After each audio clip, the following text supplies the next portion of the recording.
Tudo bem? Hoje nós estamos começando com um programa novo na UNAMA, que é o Museu do Protagonismo Amazônida. Então nós vamos ter uma sequência de entrevistas muito importante com personagens fundamentais para essa história recente da Amazônia e que nos vai remeter também para histórias mais remotas. E nós não poderíamos começar sem ser com uma pessoa que é muito importante para a UNAMA, muito importante para a Amazônia, que é nosso doutor honoris causa, que é o Avertano Rocha, economista, filósofo, advogado, que cumpriu um papel muito importante nos últimos anos, principalmente a partir da década de 60. E a gente então está aqui com o Avertano. Então, Avertano, uma honra começar esse programa do Protagonismo Amazônida, né, do Museu do Protagonismo Amazônida, e escolhemos o seu perfil para a gente gravar na nossa memória, para a gente pensar o futuro da Amazônia também, porque a memória é importante para o futuro. E a questão que a gente queria começar é exatamente sobre a identidade amazônica na tua história, na tua trajetória. Você conhece o mundo todo, teve oportunidades raras para muitos de nós, e você levou essa marca de Amazônia por onde você passou? Conta pra gente essa história. Professor, eu realmente sou um amazônica. Eu nasci na Travessa de Sintra, em Belém do Pará. Então me fale dos seus pais e como foi a sua educação. Olha, o primeiro Avertano Rocha que chegou aqui em Belém foi realmente um português que viveu numa casa de barro. Ele veio aqui, ele veio daquilo que se chamava a região dos Barretos. A região dos Barretos. Então, e o seu pai, como é que ele chegou aqui? Meu pai nasceu em Belém. Meu pai chamava-se Antônio Gonçalves da Rocha. Antônio Gonçalves da Rocha. Meu pai era sacerdote católico. Mas o seu pai lhe deu uma educação muito firme, né? Meu pai me deu uma Você foi estudar fora? Como foi isso? Eu fui estudar no Recife. Não, primeiro meu pai me mandou estudar no Rio de Janeiro. Estudar medicina no Rio de Janeiro. E eu não me dei bem no estudo da medicina. Fiquei muito triste e falei para meu pai, eu não posso ficar aqui no curso de medicina. Porque eu não tenho vocação para médico. Eu queria estudar Direito. E meu pai me mandou então estudar Direito na Faculdade de Direito do Recife. E aonde entrou a filosofia? A filosofia entrou depois. Meu pai mandou então que eu fosse estudar filosofia no Recife. Eu fui estudar filosofia no Recife. E lá no Recife eu estudei filosofia pela Universidade de Pernambuco. E depois estudei economia. E essas coisas têm conexão, né? Sim, claro. O ato econômico é um ato de visão de mundo, né? Que tem tudo a ver com a filosofia. E essa formação te levou a ter um papel muito importante nos anos 60. O que é que você guarda desse período dos anos 60? Então, vejam bem, quando houve dos anos 60, o início da Revolução de 64, veio aqui ao Brasil um homem chamado Daniel Keith Ludwig. Daniel Keith Ludwig era uma pessoa extraordinária. Quando o Daniel Ludwig chegou aqui, ele foi levado para o presidente da República. O presidente da República era o Castelo Branco. O presidente da República era o Castelo Branco.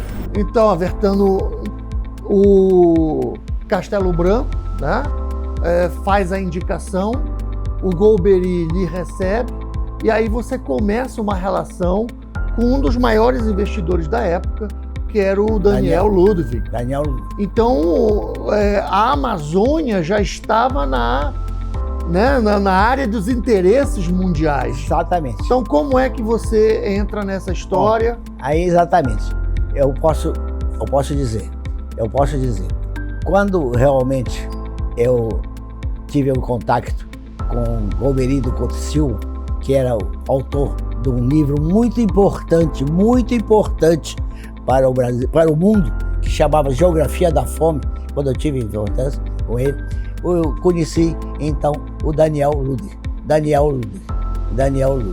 O Golbery, naquela altura, me apresentou o Daniel Ludwig, dizendo assim: eu conheço o Avertano Rocha, sei que ele é um bom musicista, porque ele foi um dos primeiros alunos do Conservatório de Belas Artes do Pará. Foi um dos primeiros alunos, estudou piano no Conservatório de Belas Artes do Pará. Então, o Golbery do Couto Silva, ele foi realmente um autor muito importante, mas muito importante mesmo, com a Geografia da Fome. E eu, então, a partir daí, comecei a ter contato direto com o Golbery através da dona Lurdinha. Dona Lurdinha era secretária do Golbery. E ela que era realmente a intermediária entre eu e o ministro Golbery. E eu fui amigo do ministro Golbery até a morte dele. Compreendeu? Eu fui sempre amigo dele. Muito ligado a ele. E essa relação levou a relação com o Daniel Ludwig. O Daniel Ludwig, que foi trazido para o Brasil,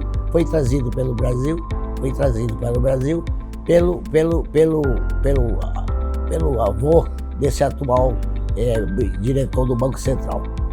Sim, o Roberto Campos. Foi trazido para o Brasil. Quando chegou aqui no Brasil, o Daniel Ludwig tinha uma ideia. Ele queria montar uma organização que viesse do Panamá para o sul. Então, vinha do Panamá, ele tinha lá no Panamá uma região que ele plantava cítricos, chamava Cítricos de Chiriquí. Depois ele tinha uma outra organização na Venezuela, em Caracas, que ele chamava Semendeca, Cemitérios e Desarrolho. Eram cemitérios particulares que ele vendia túmulos dos cemitérios e desarrolho. E depois tinha aqui a Jari. A Jari era um projeto. Ainda um projeto. E ele me entregou a administração de Cítricos de Chiriquí, a administração de Cítricos de Chiriquí, de Semendeca, da Cemitérios e Desarrolho, e depois do projeto Jari, que era o projeto que ele tinha. Quando ele veio para o Brasil, quando ele teve a ideia do Brasil, ele me entregou a ideia de ficar na administração do projeto do projeto Jari. Então, era um projeto de celulose. Era um projeto de celulose. Era um projeto de produção de celulose. Então é isso aí. E você acompanhou, teve uma história muito curiosa, que o Daniel trouxe uma fábrica do Japão. Como foi essa história? A fábrica do Japão foi uma coisa extraordinária. Ele mandou fazer uma fábrica. Ele mandou fazer uma fábrica no Japão. E essa fábrica, ela foi produzida e veio pelo Oceano Pacífico. Eu sobrevoei essa fábrica quando ela estava no oceano, em pleno oceano. Eu sobrevoei essa fábrica. Eu pessoalmente sobrevoei essa fábrica. E fiquei impressionadíssimo com aquilo chegou aqui, já tinha feito os estaques para poder colocar a fábrica em cima daquele estacamento, compreendeu? E a fábrica ficou realmente em cima do estacamento. Foi uma coisa extraordinária, foi a coisa mais extraordinária que você pode imaginar. Nessa época, eu sei que você teve escritório em Nova York, que você atendia ele lá, teve no sul dos Estados Unidos, se não me engano, teve até mesmo na Europa, até na China, né? Como é que a Amazônia era vista pelo mundo? Olha, a Amazônia tinha uma visão no mundo. Eu cheguei a ter um escritório em Pequim, em Beijing. Tinha um escritório em Beijing. Esse escritório não pude trazer para o Brasil porque ele era feito era administrado por mim, pelo Dr. Ku. Eu dizia que ele não podia vir para o Brasil com esse nome, chamado Dr. Ku. Não podia vir para o Brasil. Era um chinês, amigo meu. Ele disse que não podia vir para o Brasil com esse nome de Dr. Ku, porque realmente era um nome que não correspondia a uma realidade brasileira. Mas mesmo assim, o nosso escritório rendeu muita coisa. Foi muito bom. E como é que o mundo via a Amazônia nessa época? Olha, o mundo tinha uma visão inteiramente ignorante da Amazônia. O mundo não admitia um conhecimento da Amazônia como nós hoje temos. Como hoje nós estamos procurando encontrar. Não encontrava. O mundo não conseguia a Amazônia. Não conseguia a Amazônia. Eu me lembro muito bem que em determinada fase, para o Dr. Ku não vir para o Brasil, dizia porque não podia vir com esse nome, ou ele mudava de nome, ou não podia vir com esse nome para o Brasil. Então, o que aconteceu? Nós ficamos um tempo na Venezuela. E na Venezuela, eu fiquei realmente uma temporada, enquanto a situação melhorava, e eu vinha para o Brasil com o meu sócio na China. É isso aí. Essa participação foi muito importante porque o projeto Jari para a Amazônia é um marco, né? Claro. Dos grandes projetos. Mas teve um momento que os militares tiveram diferença com o Daniel Ludwig. Não, houve um momento que houve uma ignorância total dos militares, entendeu? Houve um militar que inclusive invadiu a área do Jari. Eu não me lembro agora, Gama e Silva. Um militar chamado Gama e Silva. É um homem chamado Gama e Silva. Esse homem era muito grosseiro, entendeu? E ele realmente, quando chegou no Brasil, quando esse militar, foi um dia no meu escritório, e ele chegou lá e viu assim meu nome, Avertano Rocha. Ele disse, é um bandido, Avertano Rocha é um bandido. E eu disse para ele, retire-se do meu escritório. Chamava-se Gama e Silva.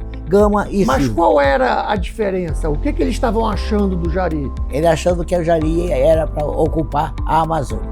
É para ocupar inteiramente a Amazônia. Na verdade, era um projeto que poderia ocupar a Amazônia. Aí. Havia um outro grande projeto, que era o projeto da Fordlândia, do Henry Ford. Não, mas isso havia correspondência? Não. O projeto da Fordlândia era um projeto muito anterior. Era um projeto do Henry Ford. Era um projeto muito anterior. Não havia nada de ligação entre o projeto do Henry Ford e o projeto do Daniel Ludwig. Entendeu?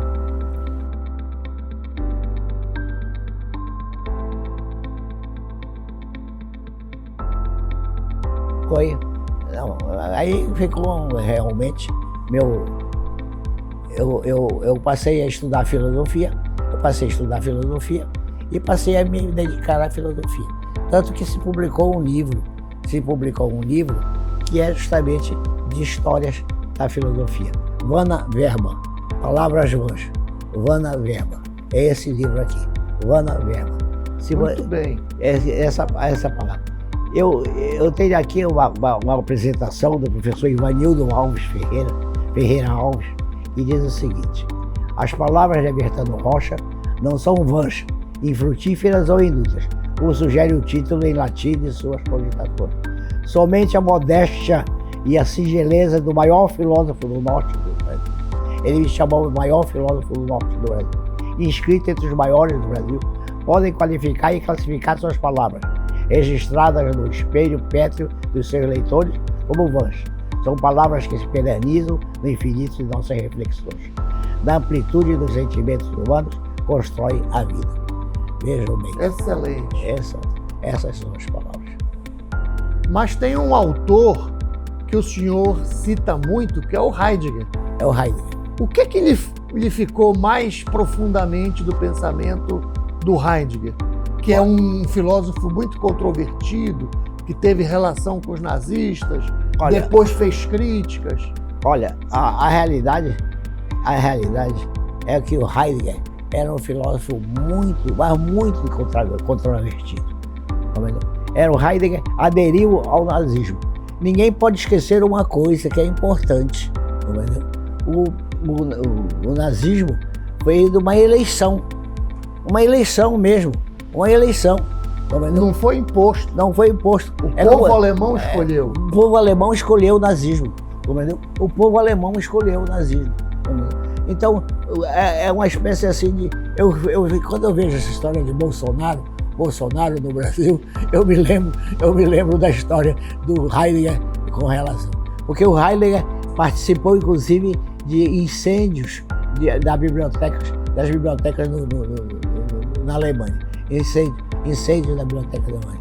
Então, a Noite das Facas Longas, a chamada Noite das Facas Longas, é quando o Heidegger assumiu a liderança do nazismo na Alemanha. Interessante isso, né? Agora, a filosofia parece que te perseguiu cedo. Tem um episódio que aqui, né, aqui perto, inclusive, da sua casa, que você conheceu o Sigmund Freud. Não, eu conheci, não Freud, não Freud. Eu conheci... É o Sartre. Eu conheci o Sartre. Desculpa, eu confundi. Você conheceu o Sartre com a Simone de Beauvoir aqui em Belém. Aqui em Belém. Como foi esse episódio? Essa é uma história interessante. Eu morava aqui na Governador José Malcher, bem próximo. Governador José Malcher, 2 quarteirões aqui abaixo. Com a Benjamin, né? Com a Benjamin. Barbosa, melhor. Eu morava ali na Governador José Malcher. E um dia eu estava lendo na minha casa, uns trabalhos sobre, eu acho que era sobre o Heidegger. Eu estava lendo os trabalhos sobre o Heidegger. Quando eu me levanto assim impulsivamente. Sabe o que eu ia levantar impulsivamente? Eu levanto impulsivamente. Olho para o outro lado da rua e vejo quem eu vejo. Jean-Paul Sartre e Simone de Beauvoir. Jean-Paul Sartre vinha com um paletó em cima do ombro e a Simone de Beauvoir, ela usava uns tamancões que as francesas usavam os tamancões. Aí eu fiquei olhando, quando eu vi assim, disse, meu Deus, eu estou sonhando. Eu não estava sonhando nada, eles vinham chupando um picolé de maracujá, Eles tinham comprado numa tasca na esquina, um picolé de maracujá. Vinham chupando um picolé. Aí eu fiquei torcendo. Meu Deus, faça com que eles atravessem a rua e falem comigo aqui. E eles atravessaram realmente a rua, e quando eles chegaram em frente à minha casa, ele chegou lá, eu disse, bonjour, monsieur Sartre, bonjour, madame Beauvoir, bonjour, madame Beauvoir, bonjour. E eles não me responderam, apenas o Sartre fez uma observação, bonita casa. Quando foi construída? Eu não sabia. Aí eu chutei. Não, essa casa foi construída há muito tempo e ela foi a primeira sede da Aliança Francesa no Brasil. Aí eles conversaram comigo. Aí o Sartre perguntou, o que é que o senhor faz? O que é que o senhor faz da vida? Eu disse, eu sou advogado e sou professor de filosofia. Quando eu disse que sou professor de filosofia, eu queria introduzir uma conversa sobre filosofia com o Sartre. Eu queria introduzir uma conversa. Mas ele não me deu bola. Não me deu bola. E a Madame Beauvoir não me deu. Não, essa nem sequer me cumprimentou. Nem sequer me cumprimentou. Aí ele se despediu de mim, não me estendeu a mão, não foi gentil, não foi coisa nenhuma. Eu só fui me encontrar com ele depois, no lançamento do livro do Sartre, na livraria Dom Quixote, livraria que pertencia ao Haroldo Maranhão. Essa livraria Dom Quixote, ela se encarregou de fazer a propaganda em torno do livro do Sartre, em torno do livro chamado Furacão sobre Cuba. O livro era um livro menor, Furacão sobre Cuba. Eu fui ao lançamento do livro, cheguei lá, o Sartre me olhou, mas não me reconheceu. O Haroldo Maranhão, que era realmente diretor do Caderno de Cultura da Folha. Da província? Da Folha. Da Folha. Era o Caderno de Cultura da Folha. O Haroldo Maranhão fez uma apresentação tão cansada que eu acho que o Sartre não entendeu. E ele me dedicou para Avertano Rocha. Aí ele errou meu nome, escreveu Avertino. Eu disse para ele, Avertano, o senhor reconhece?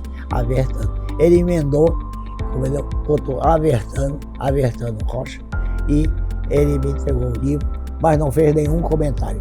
Então eu digo o seguinte, que o Sartre realmente me esnobou o tempo todo, compreendeu? E eu aceitei essa esnobação. Eu aceitei o que eu ia fazer. E assim conta essa história. Mas é bom que você não esnoba os jovens de hoje. De jeito nenhum. Então, o que você acha da filosofia para os jovens? Então, queria refletir um pouco, porque se o Sartre esnobou, mas você, eu sei que é um educador de filosofia que não esnoba os jovens. E quando te perguntam o que é filosofia, para que serve filosofia, o que é que você diz? Olha, é difícil a gente dizer para que serve filosofia.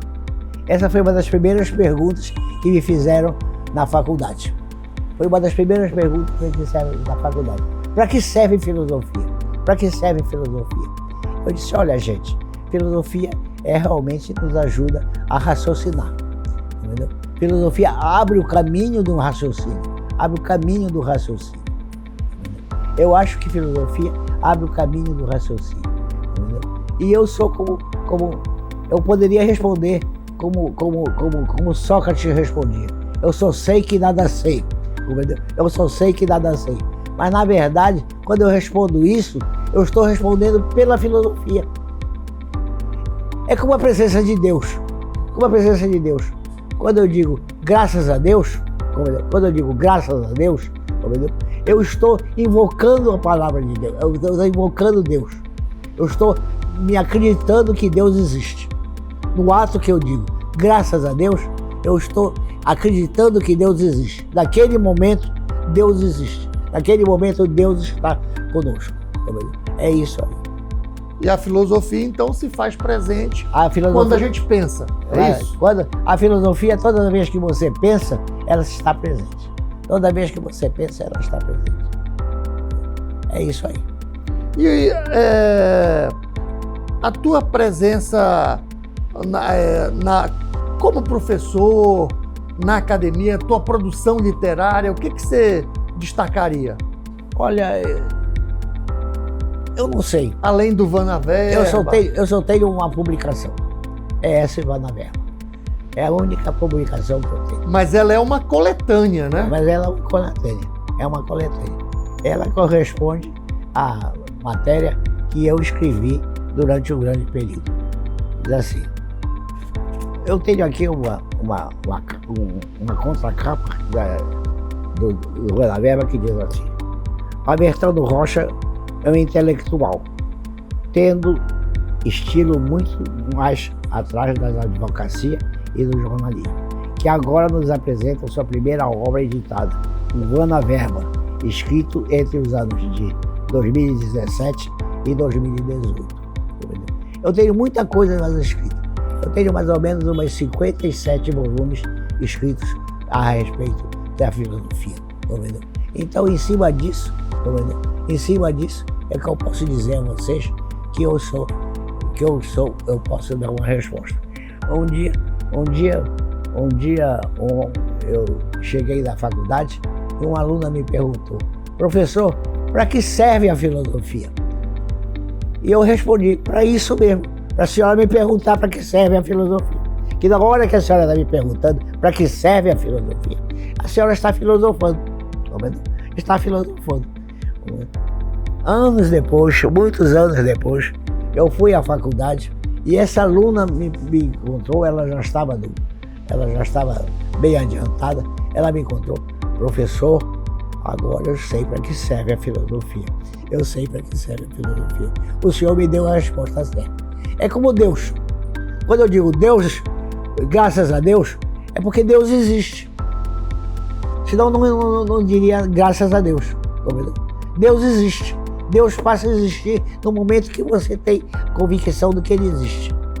É isso aí. Perfeitamente. Tá bom? E assim, o teu lado mais pessoal, mais familiar, né? O que você gostaria que fosse lembrado do Avertano Rocha? Olha, é uma pergunta difícil de responder. Você vai me permitir que não responda, porque realmente é muito difícil de responder. Se um dia eu for lembrado, eu ficarei muito feliz com a lembrança. Se eu for esquecido, tá bem. Tá bom. O que eu posso fazer? Eu não posso. Eu fico muito feliz. Você tem hoje, de tudo que tu viveste, quando tu pensas aqui em Belém, na Amazônia, qual é o sentimento que vem para ti? Tens esperança? Nós hoje vamos receber a COP30, né, o centro do mundo daqui a um ano. O que é que tu sente sobre isso? Olha, cada vez eu sinto mais que a Amazônia está presente no mundo. A Amazônia não é mais uma coisa que seja inteiramente ignorada. Ela está presente no mundo. Mas nós temos que levar em consideração as várias loucuras que tentaram fazer aqui com a Amazônia. Não sei se vocês se lembram da história dos lagos. Tinha aqui um Hudson, chamado Hudson, um homem que queria ligar a Amazônia através de lagos. Então, isso aí realmente era absurdo. Então, a Amazônia, realmente, hoje ela existe para o mundo. Hoje a Amazônia existe para o mundo. Não existe uma Amazônia hipotética. Existe uma Amazônia concreta. E os amazônidas, tu achas que já entendem isso? Já dão o valor que a Amazônia tem? Olha, eu acredito que sim. Eu creio que sim. E os amazônidas começam a dar valor para ele. Nós estamos agora diante de uma realidade. A Nalva veio agora no encontro muito importante sobre o cacau, né? Sobre a produção de cacau. Aquilo significa o quê? Um conhecimento de Amazônia, né? É um conhecimento de Amazônia. Significa um conhecimento de Amazônia. A Amazônia realmente agora, ela existiu. Ela existe. É isso aí. Bom, eu queria falar também um pouco sobre a sua o seu papel também como referência cultural aqui, né? Você, membro da Academia Paraense de Letras, meu confrade no Instituto Histórico e Geográfico, inclusive a seu convite, né? Então, essas instituições que são centenárias, elas elas cumprem o papel de fortalecer a nossa cultura? Como é que você vê isso? Olha, elas cumprem menos do que se podia esperar. Elas cumprem menos do que se podia esperar. Mas, na realidade, todo mundo espera que essas instituições elas venham a representar mais adiante a Amazônia. Venham representar a Amazônia. Entendeu? É isso aí. Então, queres falar mais alguma coisa? O Não. que você gostaria de registrar? Não, eu estou muito satisfeito. Eu estou muito agradecido a você pela lembrança. Muito agradecido, mas muito agradecido mesmo. Muito agradecido a você pela lembrança. Muito agradecido aos meus amigos aqui que estão participando disso, entendeu? E achando que cada um de nós tem que dar uma parte de si a esse conhecimento de Amazônia. Esse conhecimento de Amazônia. Entendeu? Nós não podemos pensar de outra maneira. Nós só podemos pensar na Amazônia como um todo. Pensar na Amazônia como um todo. Pensar na Amazônia realmente como uma parte integrante da humanidade. Uma parte integrante da humanidade. Entendeu? Fora disso, não se consegue conhecer a Amazônia. Entendeu? É isso aí, meus amigos. Ok, Dona? Fechou com chave de ouro. Tá bom, obrigado. Obrigado. Obrigado pela chave de ouro. Obrigado pela chave. Então, te agradeço, Avertano. Muito obrigado por esse momento generoso. Okay. Estar recebendo aqui na sua casa, você, a Nalva, né, com tanto carinho. Nada. É merecimento. Muito obrigado. Obrigado. Então, como nós vimos, nós gravamos aqui o nosso primeiro encontro do Museu pelo Protagonismo Amazônida, que inaugura assim com Avertano Rocha e vai dar prosseguimento para várias outras personagens da história viva, recente, pulsante, para uma Amazônia cada vez mais dos amazônidas, mas na sua integração com o mundo como humanidade.